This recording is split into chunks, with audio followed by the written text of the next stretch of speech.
All right, welcome everybody tonight. I know everybody is starting to sort of flood in to this webinar. We're so excited to have you. This is just the second in a brand new series on Cleveland civics and Cleveland history that's being brought to you sort of co-sponsored by the Cleveland History Center, the League of Women Voters of Greater Cleveland, and the Laura and Alvin Siegel Lifelong Learning Program at Case Western Reserve University. I'm Karen Lawrence. I'm the Assistant Director of the Lifelong Learning Program there at Case Western. And so I just wanted to sort of thank you all for being here. We're really excited to start the series. The reception of the series has just been astounding already. I'm so pleased. And so we're just hopefully going to continue the series on in perpetuity. And the second one is just such a home run for us to be able to have all of these distinguished gentlemen here tonight to with us. And so just a little bit of info about how these webinars work. If you haven't been to one before, you will be able to see and hear our panelists. They will not be able to see and hear you, but we would still like you guys to participate by typing in your questions, either in the chat box or in the Q&A box, and then we'll be getting those to our moderator, Mark. And so with that, I will introduce Mark so that you can actually listen to the people that you are here to listen to tonight. Mark Naymik covered government, politics, campaigns, and all sorts of everything in between for the Plain Dealer and then Cleveland.com between 2000 and 2019. He was a Metro columnist in his last 6 years there before joining the City Daily paper. He spent nearly a decade working for alternate weekly newspapers in Cleveland and Philadelphia. And he just recently joined WKYC Channel 3 as a general assignment and enterprise reporter in July of 2019. And so, Mark, thank you so much for moderating this panel tonight.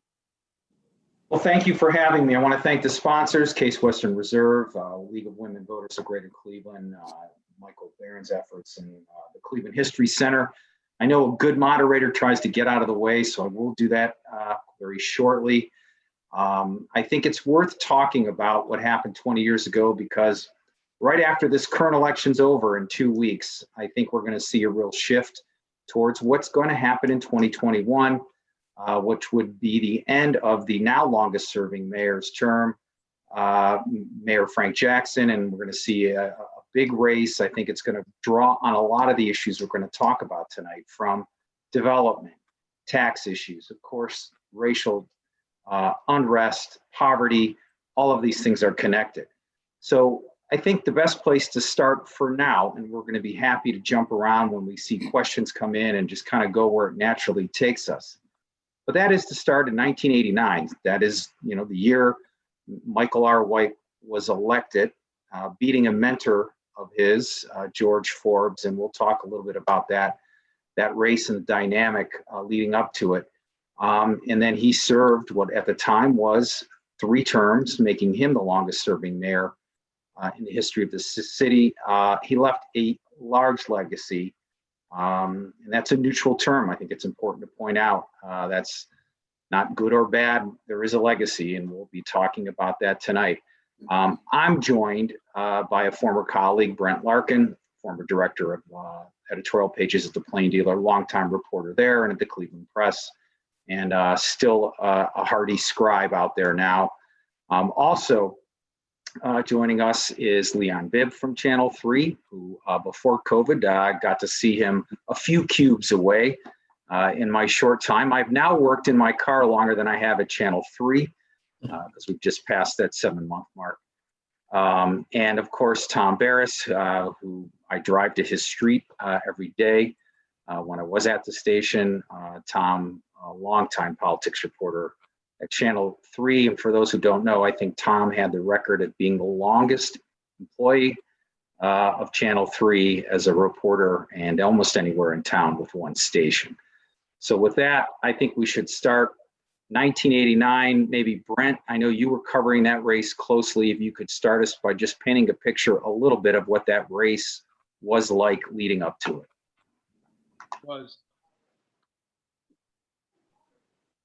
I covered 15 mayor's races in my many years of doing this. That's not a figure I walk around with, carry around with in my head. I use my fingers to count a little while ago. And 1989 and 1977 of those 15, and maybe 1971 also, they were the only 3 electrifying political contests that mayor's races that I've covered. And the 1989 race was full of intrigue. There was a Mike White emerging from the primary it was not a small surprise. It was an enormous surprise. And he was not expected to be in the runoff. 1989 began with the relationship with George Forbes, who was the longtime most powerful council president Cleveland's ever had. And Mike White was his trusted ally. And earlier in the decade, Michael had done some really important, dirty political work, if you will, not illegal, but tough political work for George. And George promised Michael he was not going to run for mayor in 1989. Mike White got in, and George at the later changed his mind, got in, changed their relationship forever, for the worse. It's non-existent today, but it was a race where he was a surprise second place finisher, and he and George ended up in the runoff. And on the night of the primary election, the race was effectively over. I knew it. Everybody covering the race knew it. The two finalists knew it, because George Forbes had built up too many enemies on the West Side over 17 years in as council president, and it was a race that was filled with a lot of drama and a lot of negativity. And Brent, I think the stats are that Mike White had about 95% of what we would say is the white vote. At then, the city was a little more segregated by pure geography on the West Side. Yeah, George. Yeah, go ahead, Mark. I'm sorry.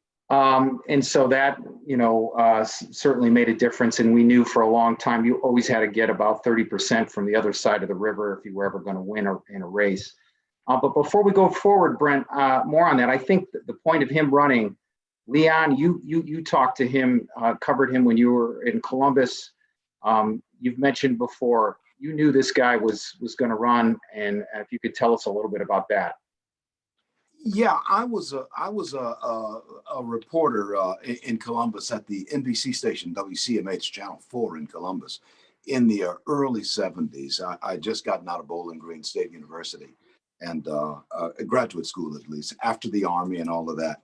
And I would interview Mike all the time in the mid 70s. Mike was the student body president at Ohio State University. And whenever there was a demonstration, we would run over with our cameras and microphones, and we would interview Mike. And after we did the interview, Mike would always say, we grew up in the same neighborhood. Mike and I grew up about 3 blocks away from each other. Even we're in the same Boy Scout troop. That's how far we go back together. And Michael told me, he said, one day I'm going back to Cleveland, Leon, and I'm going to run against Mildred Madison in our old neighborhood, Glenville neighborhood ward, Ward 24 or Ward 25, whatever it was in those days. He says, I'm going to defeat Mildred. I'm going to spend a couple of times on city council, and then I'm going to run for mayor, and I'm going to be the mayor, and I'm going to run, and after that, I'm going to be the governor. Now, he told me that. Now, the thing about it is the two of us with big afros flowing in the wind in those days, in the 1970s, me, a reporter, and he, the student body president, holding some sort of a demonstration. When he told me that, the thing about it is, I believed it. I mean, for a college student saying I'm going to be the mayor of Cleveland one day, I actually believed it because he said it with such punch, and he said it in that Mike White way, and he was just kind of feeling nostalgic about the city of Cleveland. So that was my opening relationship as a professional with Mike White, outside of being in the Boy Scout troop and being in neighborhood kids. I'm a couple of years older than Mike. So, but outside of that, that's how he and I got to know each other. Well, thanks, Leon. That gives us a little sense, and we'll probably touch on more of the early days later on. I guess I would have been really blown away if he said he was going to own an alpaca farm someday. So He never mentioned Later. that, although he did say he was an agriculture major at Ohio State. yes, that is true. And so bringing us back to election night, Tom, no doubt you were paying attention, and there were, a lot of people you covered in that primary, including Tim Hagan leading up to this final runoff. What were you seeing and hearing the night of the election? Well, again, just to review the cast of characters here, you had three well-known, better-known white candidates: County Commissioner Tim Hagan, Ralph Burke, who was son of a former mayor and school board president, and Benny Bonanno, a perennial candidate for anything but well-known, very popular ethnic candidate in the city of Cleveland. And I think when the race started out, most of the handicappers guessed that it would be a George Forbes, Benny Bonanno ultimate runoff. But what ultimately happened as the votes started to come in, you could see the three white candidates conducted a circular firing squad, basically to get all negating each other and enabling Mike White to vault into the final two and into the final election. And again, the thing that was remarkable about Mike White, he had little money. He had basically a nucleus of 8 or 9 kids from Oberlin who were energetic, diehard, supported him 110%. And he simply worked 25 hours a day on the campaign. So I don't know that he actually had the dots connected and all figured out that this is how it was going to go. But again, the vote ultimately was a referendum on George Forbes, who was so abrasive and so much of a bully and had done so much to antagonize the white community on the West Side with the way funds were distributed. So when it came to election day, the white community, which had never had a chance to vote on George Forbes for or against for anything, and just kind of rose up in unison and backed Mike White. But again, the flip side was did he ultimately win because this was a community thumbs down on George Forbes? And so Mike White, the great election night story is Mike White gives his acceptance speech, and then at 1:30 in the morning convenes all of his staff in a ballroom someplace, not to have a festive celebration, but to start going to work on his agenda and nose to the grindstone right away. Well, that's a good segue into that agenda, which we know includes quite a bit from airport to schools and development and inner city housing. And Brent, maybe if you remember, what were the first things that you saw that administration try to take on? Mark, can I go back for 10 seconds? Yes. I neglected to mention that, and Tom knows this also, and Leon also, a key development in that campaign was the plain dealer endorsing Mike White. Prior to the primary election, no one expected it. I had nothing. I was a columnist at the time. Marianne Charkey was the editorial page editor. But that, Benny Bonanno was the candidate to beat. And Benny beat himself, but that endorsement helped propel candidate Mike White past Bonanno by just a little bit and got him into the runoff. The first, Mike White had as good a first term as mayor as anyone I've ever covered. He actually had the best first term. George Voinovich inherited a mess, and his first term was very different. But the first thing out of the box was Gateway, because that vote was in June or May, I think, of 1990. He took office. Mayor White did a lot of good things in the first term. The one that got the item that got the most attention was Gateway. He had a lot of political capital. He spent it all. Gateway was clobbered in the city of Cleveland. But had it not passed, the Indians would have been gone, and who knows what would have happened to the Cavaliers. But that was his, right out of the gate, that's the issue he tackled. That and redlining in the bank redlining in inner city neighborhoods.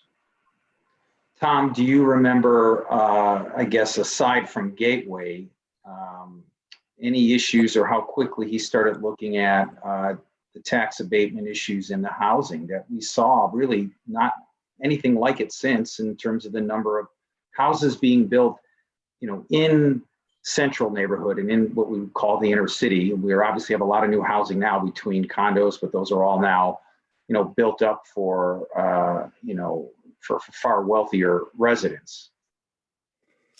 Yeah, obviously he wanted to build the same kind of quality houses that people in the suburbs could live in, but wanted them to build them in the inner city, the same quality, the same value, and so began giving extraordinary offers to builders. I mean, the city is a huge property owners, a lot of vacant lots.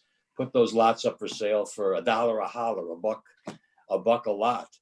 And I think developers were kind of wary about this promotion. But then when the long-term tax abatements and the other incentives were piled one on top of another, it became so attractive for builders. I mean, Mayor White would tell stories about how he was, being accosted by developers at public outings, trying to get his attention for prospective projects.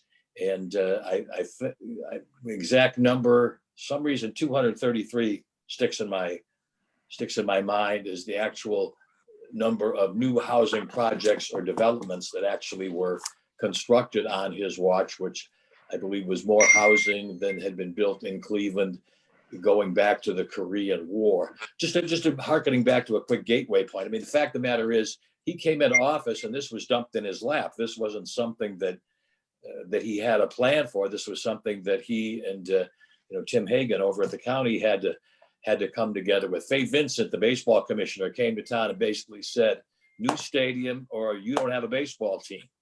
And they had to put this together under the gun, under extreme pressure, and again, a new political face. But this also sort of introduced the idea of the region and the county taking on big projects like this.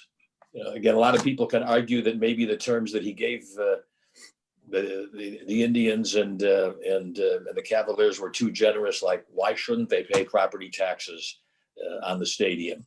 But ultimately, had Gateway not been built, we'd have been reading about the Tampa Bay or New Orleans or some other Indians, soon to be something else somewhere else. Right. Leon, on the point of the housings, you grew up in the city and you had that connection with the mayor. Did you ever get a sense of where that was in his priority list and how close to his heart? It seemed to be very close given the houses and the push that he made on that. Well, it was very close to his heart. He talked about growing up in the city, the same generation that I grew up in the city, and the housing stock was wonderful. The neighborhood we lived in, that Glenville neighborhood, was absolutely wonderful. And I know that he was trying to bring that back, and even still, the housing stock, the bones of many of those houses in the Glenville neighborhood built around. My street was built in 1920. The bones of those houses are still good. So I think he wanted to capitalize on rebuilding in that neighborhood. And one of the things I remember him saying in later interviews, he said he wanted to build quality houses in the city, houses that if you cut them off at the basement and lifted the house up and moved it to the suburbs, that house would fit in very nicely in any suburb of Cuyahoga County. He said he wanted quality stuff. And I think he really pushed very hard for that. I bring that up because we know we can talk a lot about the Gateway and the downtown transformation from the flats, the warehouse district, to the stadium projects, because we know then as years went on, he was always being tagged as being, taking care of downtown and not the neighborhoods. And I think some of that does get lost. I mean, politically, it's always an argument that seems to be made and maybe actually has some legs to it. But it is a point I didn't want to forget as we dive back into some of the downtown development. We know the Flats went through multiple reincarnations in the 80s when it at one time was, the New Orleans, that we would like to portray it in all the glossy brochures. And then it became basically just a drunk punch fest. And then it died off. And now it's obviously been reborn long after Mayor White. But those development issues, aside from Gateway, were big. Probably none bigger than really the airport. And at one time, we believed we were going to need bigger, longer runways. And that was a major impediment to our future growth, they thought. Little did they realize that they would make, faster and more efficient airplanes, and then we wouldn't have a need for the big ones anyway. But maybe Brent, all the players involved on the airport issue, and that this is now really relevant given that the IX Center is has closed. It's Cleveland's to worry about, plus there's some unpaid bills there. But that airport issue, how much did Mike White and then Brook Park Mayor Tom Coyne get along or not get along in figuring this out? You know the answer to that. They did not get along at all. In hindsight, Cleveland got fleeced on the airport deal. But because, as you noted, Mark, I think Cleveland gave up NASA Lewis, NASA Glenn Research Center, all those six-figure jobs in return for the IX Center and the property that the mayor wanted for a new runway up to Asia. The mayor was onto something at the time, and he did not, as you noted, again, he did not know that air service was going to change dramatically. And he had a vision. His vision was not crazy at all. It just didn't work out. They overpaid they lost, Brook Park got the better of Cleveland on that land swap. And that doesn't necessarily mean he was wrong at the time. Right. And I've got a question on this development issue, and it jumps us off from the airport, and maybe Tom, the name Dick Jacobs, of course, big player in development at the time, then owner of the Indians, especially through the Gateway era. Hear the crowds roar in 1994. That was the slogan. But Dick Jacobs and his play in all of this development downtown. Well, let's see. We have the Galleria, which I believe is a Jacobs undertaking.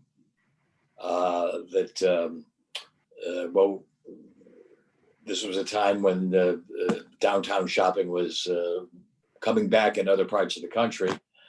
And I believe they envisioned the same sort of traffic and activity here, which never really materialized. It's gone through several renditions and makeovers, and again, I more reflection on me perhaps, but I'd be hard pressed to tell you what significant tenants are still in that building. Dick Jacobs also had a vision for something that never happened. He wanted to build a skyscraper with one of the banks that wound up being folded into a merger, and so the whole project never happened. But yeah, he was a key player, and he was a very, very good friend of George Forbes, and a lot of the development, a lot of the funding for those projects came on Mr. Forbes' watch. Yeah, I'm not sure of the timing. He also did Key Tower, did the Marriott and the Galleria.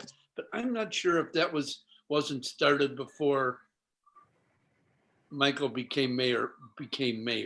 Oh, I think you know, there were a lot of things that were in play before he became mayor. The Rock Hall, though I believe it opened on his watch.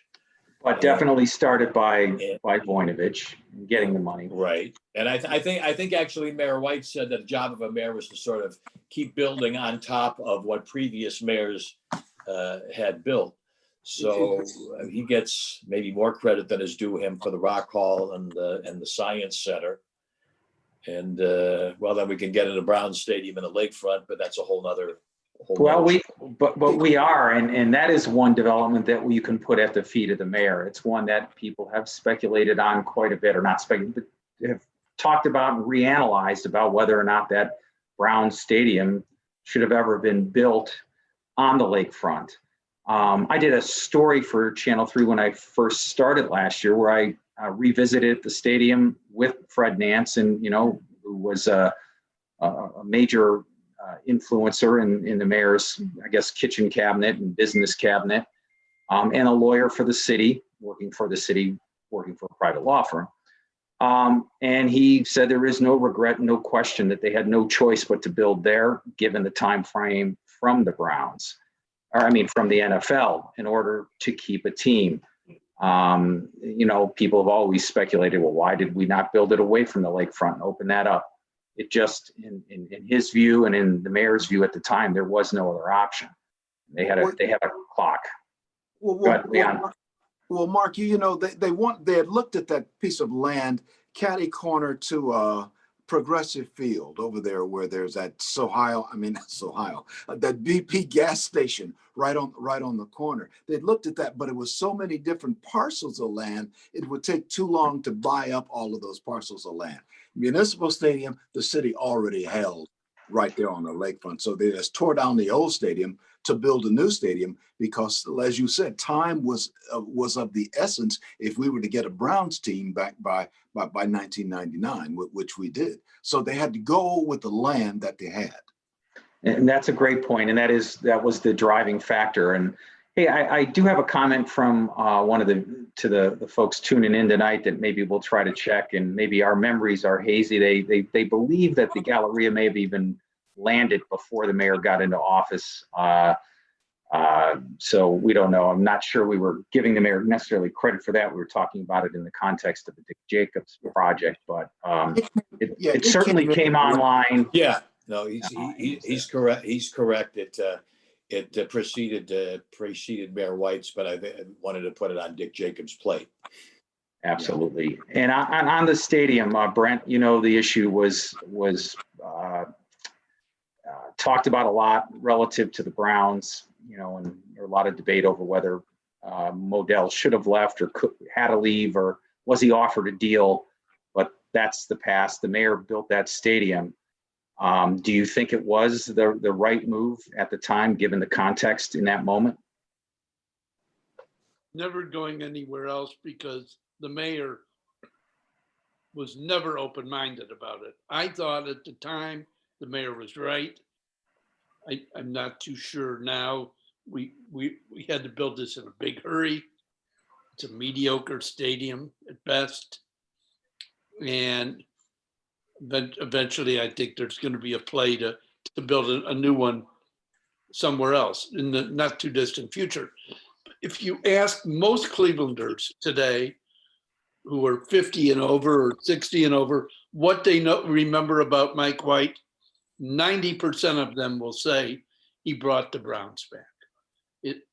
He would tell you, I would agree, it was not his finest hour because he's not a sports fan, doesn't care about it. It was an economic development deal for him, as was Gateway. Didn't care about baseball or basketball. But he is remembered. The Browns left on his watch, and through the force of his relentless determination, they came back on his watch.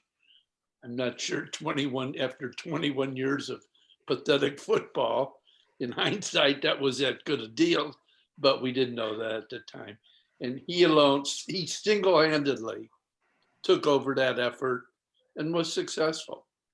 Well, that whole Save the Browns campaign was just a huge community wide. And again, he able to rally the community around sports issues. And a lot of people,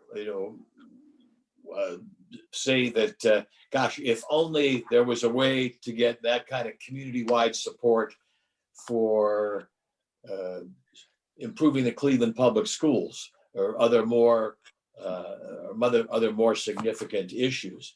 But he did a masterful job of basically, I don't want to say intimidating, but basically tell Commissioner Tagliabue, if we get the team to name the colors, or there's going to be a big fight and there's going to be some blood on the floor, and some of it's going to be mine, but a lot of it's going to be yours.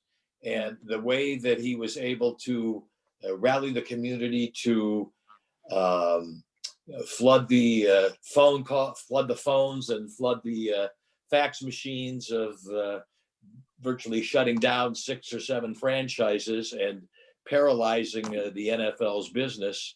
I think Commissioner Tagliabue was glad to meet the demands and be done with Mike White's crusade here. Tom, that was Mike's talent. He was relentless on something like that. And it was more than a Cleveland thing. I mean, with Cleveland schools, it's a city thing. But with the Browns, with the Indians and the Jacobs Field and the ballparks, it was a regional thing.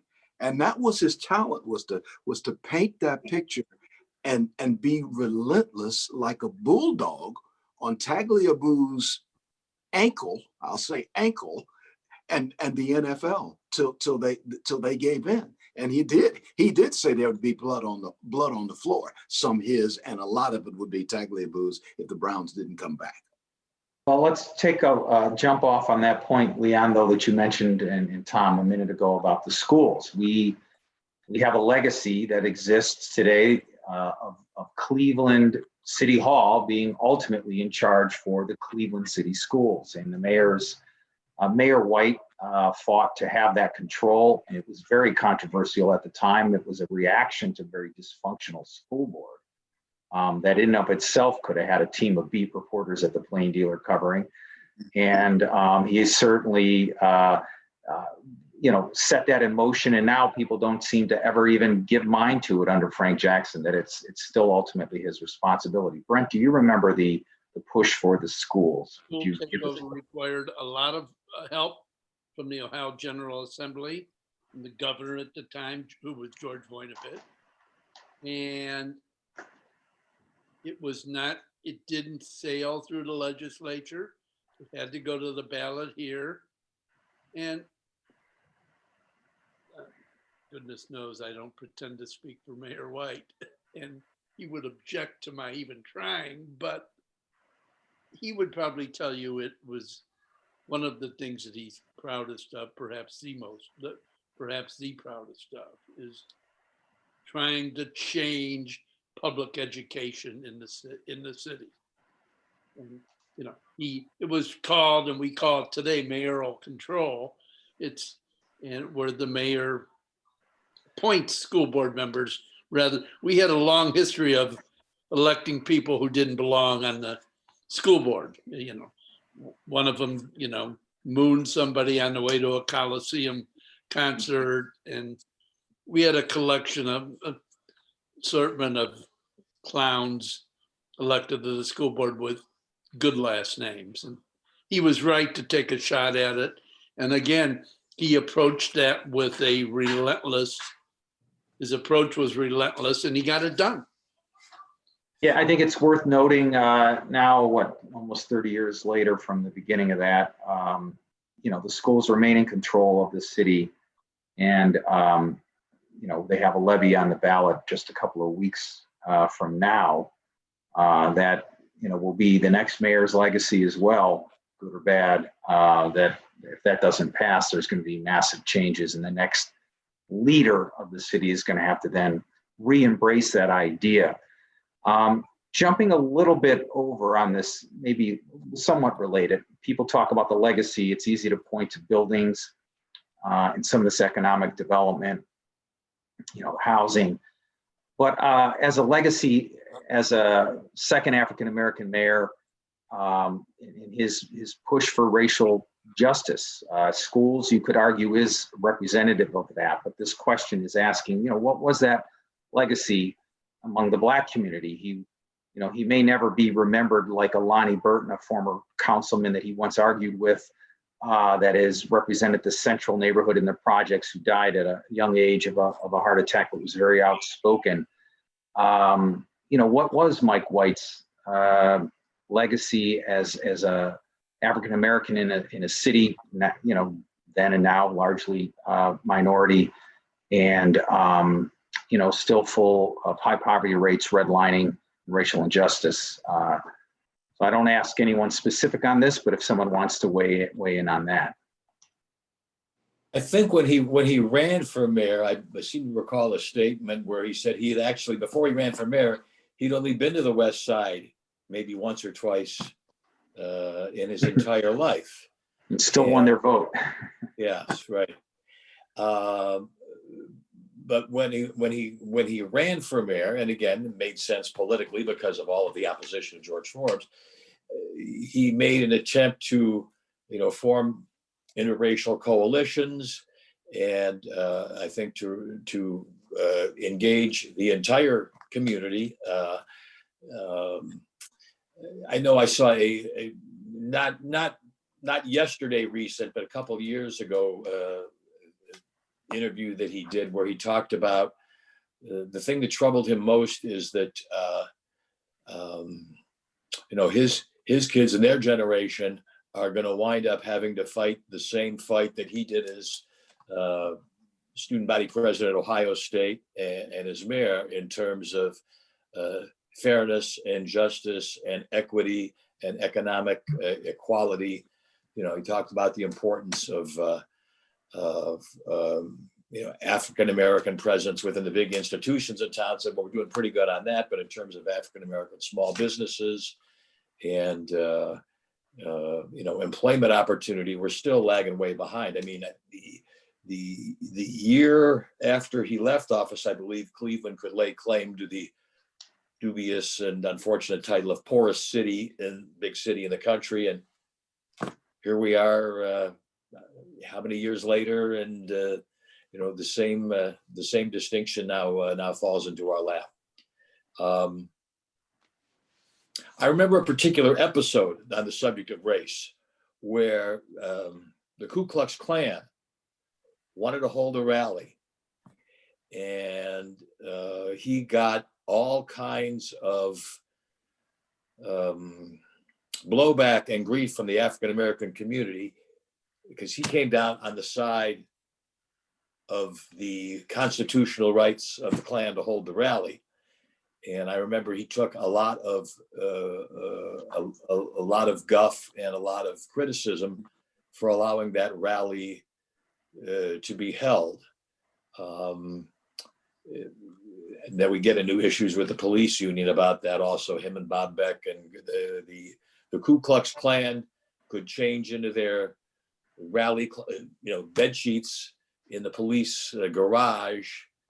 So that underneath the Justice Center. There's one issue where he took a stand for what he thought was right, even though it may not have ingratiated him with a lot of the Black community. Getting back to the issue of his relationship to the Black community, Michael's personality will you'll never read his name and the word beloved in the same sentence, because he missed class the day they talked about Dale Carnegie, and his personality was not overly endearing the way Carl and Lou Stokes's were. And he doesn't have much of a sense of humor. His colleagues on city council were not particularly fond of him. And I think that is he's the most gifted mayor in the last 40 years Mhm. in terms of pure intellectual gifts and drive and a little bit of vision. He's the most gifted mayor since Carl. But he was difficult to like at times. Well, let's use it. Here. But Let me use that point to go to Leon on, do you think that having that personality was needed at that time and made his legacy what it is, or could he have done it if he was a little softer? I think he formed the kind of a coalition. Now remember, in '89 when he ran against Forbes, Mike went west to the west of the Cuyahoga River. He was what was called the white candidate, and I don't mean Mike White. He was the white candidate for the white folks because they had disliked George Forbes so much. He was not Forbes, although he defended Forbes in the early days when he was on city council. If you were going to fight George Forbes, you had to fight Councilman Mike White first. He was his chief lieutenant. But Mike was one of those who didn't talk a lot of black, but the way it had been talked by George Forbes. But he put coalitions together to make, I think, black life better generally. It wasn't all the rhetoric. He didn't talk that rhetoric, but he knew where he was going with it. And I don't think you could out-talk Mike. I don't think you could out-intellect Mike. I think Mike White knew where he wanted to go, and he had the gift of gab. He had the gift of putting words together to be able to sell his ideas to anybody.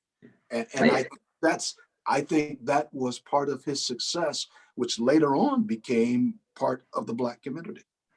Well, he was a micromanager, and I was going to go to you, Tom, on this. We've all heard the lore, legend or not, or true or not, that he'd hit a pothole on his way to work, and he'd pick up the phone, have that thing filled. Wanted it fixed by noon. By noon, right? So that micromanager personality, in some ways, is what turned a lot of people off. There were concerns that development couldn't get done because it needed to go through him rather than trusting the bureaucracy that you're supposed to build. And we can parallel that to today, where some people think that maybe right now in the fourth term of Mayor Jackson, he's the opposite of a micromanager, though things seem to get stuck somewhere. But do you think that helped him, at least? Well, I mean, when Mike White was mayor, there was never any doubt who was in charge. He was the leader. He was the boss. He was the go-to guy that needed to make the final decision and have the last word. But I think the longer he was in office and the more he got accustomed to being the ultimate word in the power, the less patience he had. Again, he was a very gifted, very persuasive speaker, but it seemed that the longer he was in office, the less time he was willing to spend on persuading you as to why his line of thinking was the correct way and what he wanted to do was the ultimate best solution. And so he sort of developed into a my way or the highway, get on board or else. And I guess he was probably always somewhat abrasive and thin-skinned and not welcoming to dissenting viewpoints. But it seemed the longer he was in office, the more acute that became. Well, Brent, on that point, how did he turn off half the community midway through second term? Well, he ran for re-election in '93 against a guy named David Lee Rock, I believe. Got about 80% of the vote. He ran again in '97 against Helen Smith, and it was a little bit closer. I am of the view that that Mayor White's third term was pretty bad. The talent pool at City Hall disappeared. People, as Tom put it pretty diplomatically, he didn't have patience, some people at City Hall were, and in the business community, were treated extremely poorly. You had scandals starting to bubble up with his friends. I mean, you know, Nate Gray was the best man in his wedding, I believe. And Nate went to prison twice. Okay. Nate went to prison for about a decade. And in the third term, the airport deal happened in the third term. There isn't a lot to point to in the third term. And it's just a perfect example of a guy perhaps staying one term too long. But on his style, Brent, before you go on this point, the micromanaging style, how was that viewed outside of City Hall among the developers? And we know he was close to Forest City. And Sam Miller, we all have written and talked about stories. But that style, what was going on behind the scenes, you know, out there in that middle of the second term where people were just, you know, we always used to hear it as reporters, no one would go on record, but they'd gripe about, you know, the mayor and how hard it was to deal with. Yes, and he took out some, like very prominent CEOs in town were on the receiving end of that.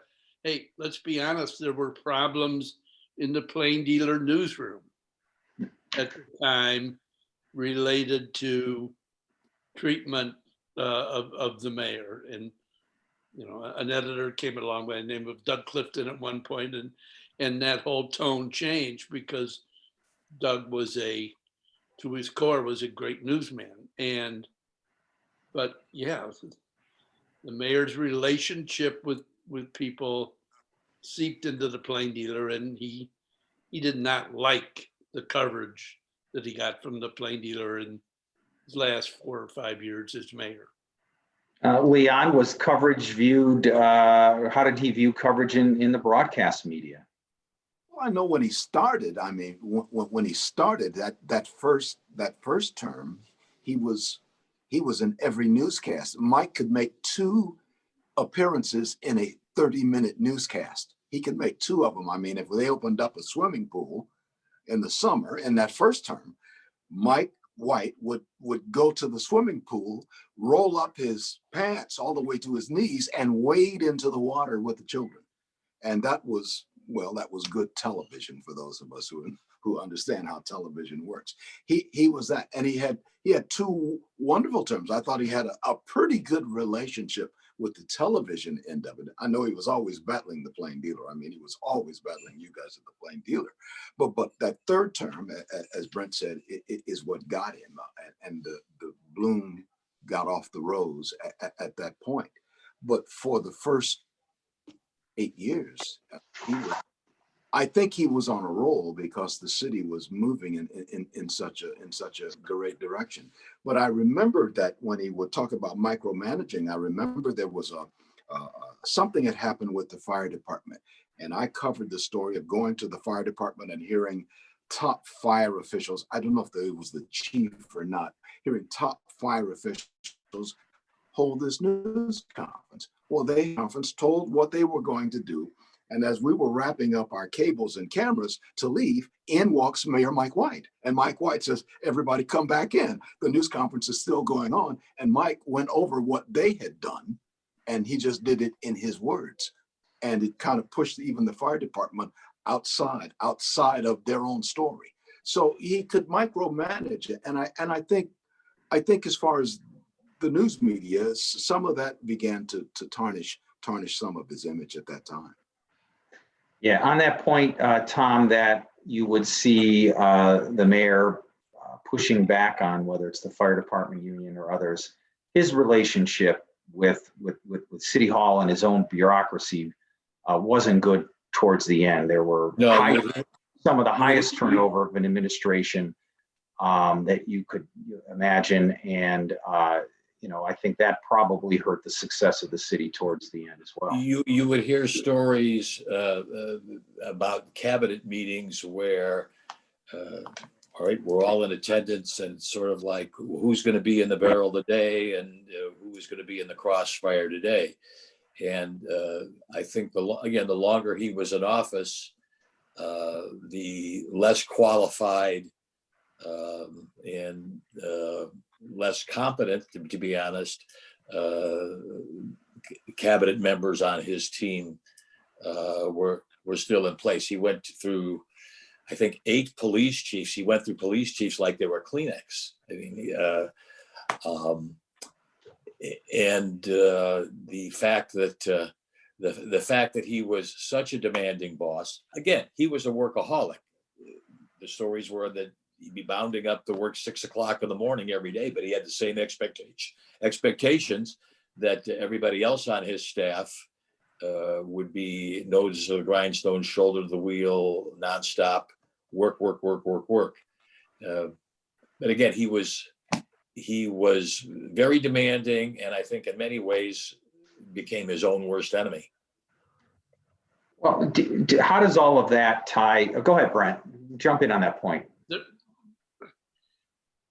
Yet there are times when, if he's watching this, he's about to fall over. There are times when I kind of miss him. And there is a school levy campaign underway right now in Cleveland, and a bunch of business property owners are taking advantage of secrecy laws and in campaign financing, and they're spending a lot of money trying to defeat a school levy designed to try and to keep the Cleveland schools slowly getting better. And there is a lack of outrage over what is happening. And I thought, and I'm making a note of that and something I'm writing for this weekend. If Mike White was mayor, he would hunt these people down. He would find out who they are, and he would name them and then punish them. And part of me misses that. Brent, on that point, in a press conference, and we do them now via Facebook because of live streaming because of COVID, I asked the mayor a week ago. I said, I'm aware that there are downtown business property owners involved. Obviously, people talk to me, but I can't get it on the record. And these are some of the same people who have sought benefits from the city for projects that are pushing against. And his reaction was, well, if you give me the name, then I'll say something about it. And I guess I'm surprised that you wouldn't use the bully pulpit, really, given how close it is. And this is sophisticated stuff. We know it's real money, and it hasn't been that hard to hear, or pick up the phone and call every developer and say, right on the spot, is it you? Are you behind it? Hold news conferences to do it. Mike White clearly would have done that. And I think that is a difference when you look at the legacies, but it's all connected because it's about the schools and something that the mayor embraced and brought forward. And here we are. Tom? Mark, you're working, you're at the table, so your sources are probably more current and on top of it than anybody that I talk to. But my understanding is that now there is a general awareness among the mayor and the top officials at City Hall of the identity of the people behind this. And again, maybe because of the way that these secrecy laws for the dark money are constructed, there's no way to identify them and put the public spotlight on them, which is certainly what they deserve. But well, see, the mayor Mike, could pick up the phone and call people. But Mike would have been the bulldog. Mike would have been the bulldog on their ankles. Mike would have called them out. Mike would have put them on TV, put them on radio, put them in the newspaper. He would have called them out. And I think that's the difference between the two administrations. Frank Jackson is a little more laid back in that regard, but Mike would be on him. Yeah, I don't think there's a bigger issue, one that ties back to his legacy than this, because the schools, you can argue whether their progress, and they've all made progress, is enough to justify the levies, but graduation, time in school, attendance, things are up, reading levels. Yes, they get big grades for making a change because they started in the basement, but all of that changes November 2nd, because that levy expires at the end of the year. It was a massive levy to begin with. It has paid for a lot. They have done consolidation. The business community, i.e. The Greater Cleveland Partnership, which today is still the big power among businesses, endorsed the levy, but they played along. They were a little reluctant. They made them beg for the supper there for that endorsement. And they're funding the campaign to pass the levy. But if it doesn't pass, it really it sets back almost pre-Mike White days, because without that funding, I'm not sure what the schools are going to do. And I think that'll be one issue that the people watching tonight will all have to cover and watch as part of that thread that ties back to 1989. But one of the keys to Mike White, I've always said this, one of the keys to him is the schools. One of the keys is education, because you can't talk with him. I mean, personally, I've talked with him personally or professionally without him mentioning certain teachers by name.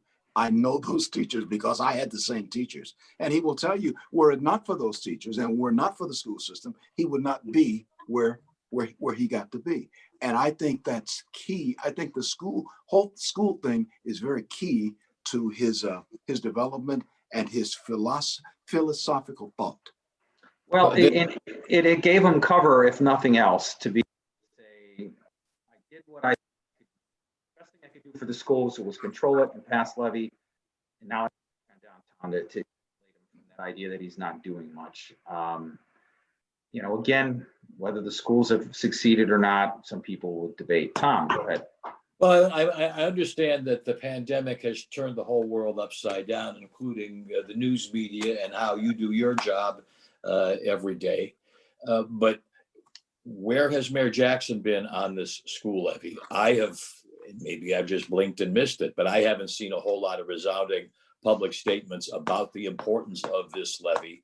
And were Mike White the mayor, I'm just guessing that COVID or no COVID, he would be out there with the largest megaphone he possibly could, trying to promote this and unite the community behind it. There are paid ads and radio commercials with the mayor, but on your point, Tom, yes, why not drag the free media along, because they would follow COVID. The campaign to beat this they might spend $1 million. They've done between 6 and 8 full color mailings to every household. They're spending serious money here. Yes, and again, we'll move off this topic for now, but I do think that's going to be the biggest issue that connects.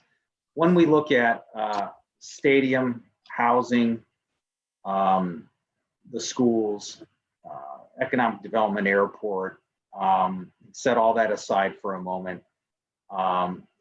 In the mayor's legacy to the city of Cleveland, is there one of those things that jumps out? What is it? What do we say he left us? I mean, buildings are just buildings, but what was that the groundwork for something bigger and ongoing, as each now succeeding mayor has to deal with how to pay for gateway stadiums? What is it that the mayor, Michael R. White, left us? Tom?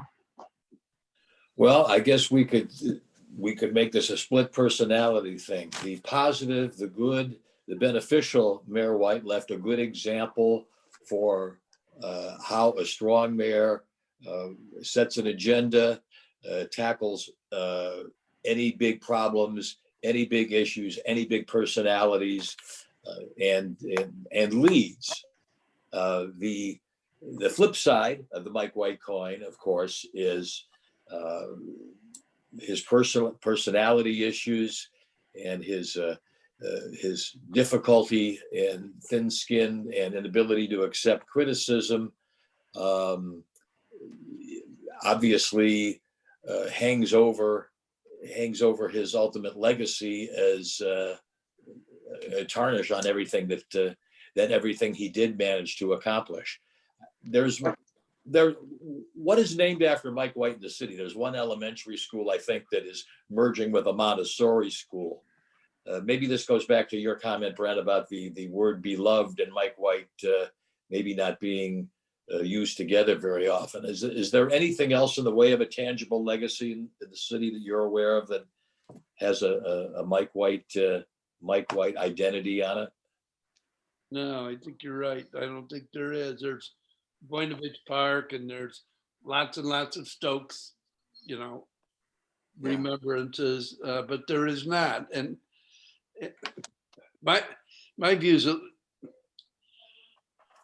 Mike White came along and Cleveland, he is exactly what Cleveland needed after 10 years of George Voinovich. And Voinovich inherited an enormous fiscal problem, and the city was in default, took a long time. He was not a great visionary, didn't have a lot of charisma, but he was a problem solver. And that is, Voinovich is exactly what the city needed at the time. And I would argue that Mike White was the perfect transition because things were slowing down. Voinovich got out. He knew it was time to leave. Mike White did bring a sense of energy and vision and boldness that the city needed at the time. I don't want to pile on it. We've talked about his third term a lot, but at that moment in 1990, he was, in hindsight, he was exactly what Cleveland needed. Yeah. Leon, what sticks out for you when set aside the building? The school that's named Michael R. White Elementary School, that used to be Miles Standish. That's the school he went to. That's the school I went to. That's a school that's right around within sight of the house he grew up in. So that's part of it. But I think you have to look at Mike White in 1990s eyes. At the time he came along, and yeah, he could be tough on one end, and he could be efficient on the other hand, and he was something like, maybe I'm stretching it, but he was something like, from what I read about General George Patton in World War II. His personality was rugged, and he slapped the soldier, and they beat him up for slapping a soldier to get the soldier off his ass to do his job. But at the same time, when you needed somebody to win a tank battle, you called George Patton. Well, I think Mike White was a little bit of that. I think he's a little of this, and he's a little of that. And I think all of it together in the 1990s, generally speaking, was a positive, although it's hard to look at it in 2020 eyes and draw conclusions. You got to be there. You got to see where we were coming from, and you got to see where what George Voinovich did after Dennis Kucinich. We got on a roll, and then Mike White, I think, kept that roll going. And I think the city really, in the Mike White days, I think for the most part, we thought a lot better of ourselves. There was a survey that was done way back when that said 50% of Clevelanders wish they lived somewhere else. Now, I don't know if that meant in the suburbs or in another metropolitan area, but I think with the saving the Indians, keeping the Indians from moving to Tampa, and building Gateway, getting the Cavaliers out of Richfield back downtown, and getting the Browns' name back, I think he'll probably be known for that, and maybe even getting the schools back on a more solid footing from where they were before. I think that's what he'll be known for. But and I think those are all fair points. I throw this out though. We have a situation, and it doesn't all fall to Mayor Michael R. White. But here we are 30 years later. We are still paying for stadiums and their renovations, and they are causing great distress financially, and the future is all up in the air again. We have a city that's still, poverty, one of the highest poverty rates in the country, and we have schools that we're still talking about the same way we did back then, and that seems to be one of the toughest things a mayor can change. Voinovich wasn't able to do it. Mayor White didn't change it. Mayor Jackson now has had 4 bites at the apple, and we're still struggling with those 3 or 4 points. Obviously, those are big issues. Racial issues continue to be a big deal. The crime, it's hard hearing Mayor Jackson talk about it. And when he's been there for 14 years, and we're still struggling with these same issues. White flight out of the city. white flight and middle class flight out of the city. I mean, I don't know if any mayor can fix all of this. I mean, how many suburbs we got? 57 suburbs? Yes, 56 56, subdivisions. 56 suburbs 53. around the city, and everybody, and so many people are running to the suburbs. Couldn't anybody fix it? Yeah. And we have a commenter that's pointing out that they do see the racial issues as a big, I mean, one of the big reasons for some of these other problems, and it is a tough one. We're getting close. We're gonna wrap it up. I guess final thoughts. And if I can ask each of you to sort of say, all right, knowing what everything Mike White did, what does this almost next mayor, whether it's Jackson or someone else, where do they need to begin? Who or what type of mayor needs to be the right kind of mayor in 2021? Brent? I think that the 2021 mayoral race will probably be the most important mayoral race since 1989. Speaking of 89, because we don't know how old Rust Belt cities are going to come out of this pandemic, and how Cleveland's downtown has always seemed to me, despite all the great things that are happening, it has to be fragile. And we're going to need someone with vision and this is a very important election. And I'm not blown away by what I've seen in the field of candidates now. Maybe there is someone, a Mike White that's going to emerge or someone like that, but really important election, Mark. I think you agree. Yeah, and Tom, what do you see? Who's needed? What's the moment going to be like? And if there is one or two things they can take away from Mike White, what would it be? Well, again, this election, I think, is going to be the most interesting and maybe intriguing election since Mike White was elected. And you just have to hope that somewhere in this field of somewhat known, familiar political names and lesser known aspirational candidates, that there is somebody in there with the best version of Mike White qualities, the vision and the energy, and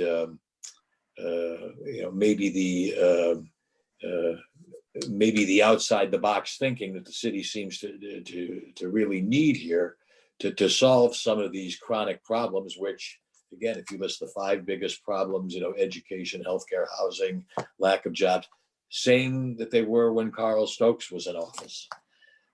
So again, hopefully there's a candidate who can bring a lot of that to the table, because yes, these problems are really intractable and difficult, and maybe expecting too much for one person to be a savior. And Leon, your final thoughts on that legacy and what we need going forward? I think it's going to take a visionary. It's going to take somebody who is, as Tom said, think outside the box. In fact, I think it's going to take somebody who's going to throw away the box and build something new.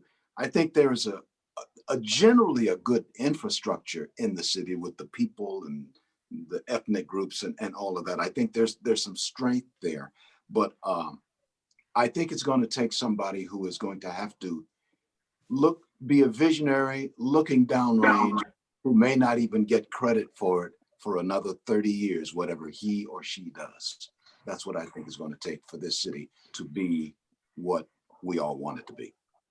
Well, I hope we can all reconvene maybe after the next mayor's race, and we'll see what we got, and we'll compare this conversation to that reality. And I'll bring Karen back on if you've got a minute to unmute and wrap us up here. And I want to thank the people, first of all, for putting in questions. We did try to touch on them.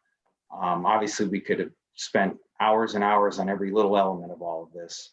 But it was really helpful to have, the history that Brent still carries around, even in his old age, though I'm not far behind, and Tom and Leon taking us from the early days on. I appreciate it.